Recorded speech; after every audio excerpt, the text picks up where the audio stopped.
Hello, and welcome back to Hellavy. I'm your host Joe, and we're continuing with our Let's Read of DC's 52. Issue number 3, in which we continue some of the plot lines already in motion. It closes with another History of the DCU segment, which I suppose I'll cover as well, in my own special way. On day 1, we open with a crime scene in Gotham.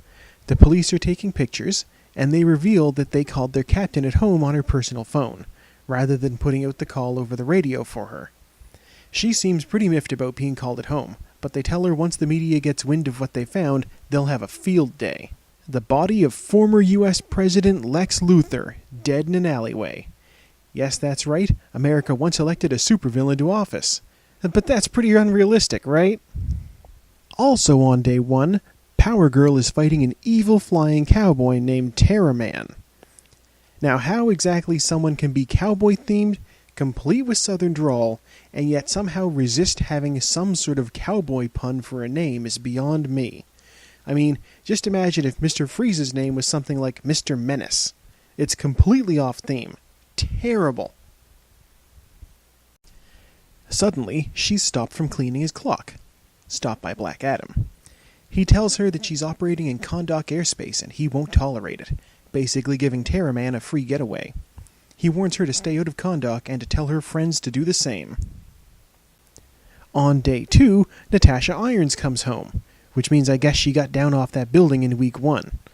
Her Uncle John didn't register her for the big Future Tech colloquium next week, because she has school that day. She's pretty sure it's summertime though, so there's no way she has classes. Summer school, because she got a D in English. She reacts as any reasonable student would at the news that their summer vacation was cancelled. I mean, a D is still a pass, and she's planning on majoring in superheroing, so, how much does English come up? So she storms off, and Uncle John gets a phone call. Someone needs his help identifying a body. On day 3, some businessmen have come to Kahndaq to visit Black Adam.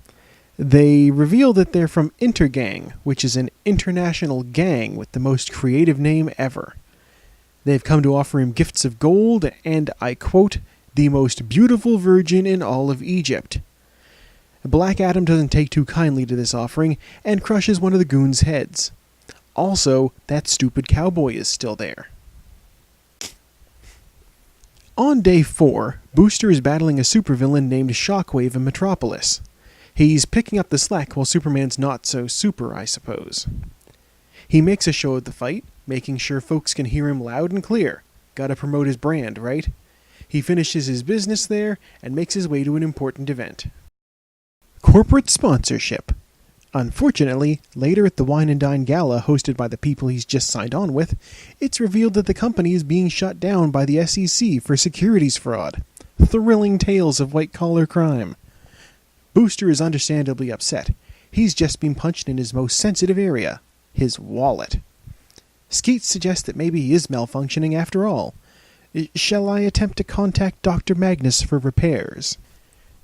No. I want you to find someone else for me. Rip Hunter. Now that's a name you could only get away with in a comic book. Day 5, Steel has arrived on location to identify the aforementioned body. It's Lex Luthor. Sort of. Steel spots that the dead Lex is wearing colored contact lenses. They reason that he's actually a Lex Luthor from an alternate reality, a parallel Earth so to speak, which means I guess I shouldn't have been so sassy about the multiverse payoff from last week's History of the DCU segment. Suddenly, Lex Luthor, alive and well, with a press train, barges into the room. He explains that all that evil Lex Luthor's been doing, the crimes and the supervillain team-ups and the crisis, all this other Lex Luthor trying to ruin his good reputation while he was trapped on the alternate Earth that Lex Luthor is from, completely powerless to stop him. Steel is not impressed. On day 6, Black Adam is holding a press conference in New York at the newly opened Kahndaq Embassy. A voiceover explains that Black Adam is also known as Teth Adam and ruled Kahndaq during the 15th dynasty, which I know was thousands of years ago. We're talking contemporary with Old Kingdom Egypt here. He talks about how, during the crisis, all these heroes saved the world, but they're gone now. Superman, Batman, and Wonder Woman have all vanished. Now he's looking for allies to send a message to the world. Also, that stupid cowboy is still there. Black Adam's message to the world is simple. People like Terraman don't deserve to live, possibly because of his failure to come up with a good name. With that, he rips Terraman in half and drops his body on the crowd and flies away. It's time for heroes who don't just patrol the world, they change it. That's it for the events of the week. However, we still have another installment of History of the DCU featuring Donna Troy. 4 pages to basically tell us there were a bunch of parallel Earths. The Justice League of Earth 1 met with the Justice Society of Earth 2, and then they had a team-up. Donna remembers it all, and it's explained that she's sort of the product of countless worlds Donna Troy's all rolled into one. That is one peculiar origin story. Now, Donna Troy's actual origin story is kind of funny. See, back when they were putting together the first iteration of the Teen Titans, it was all the rage for heroes to have kid sidekicks.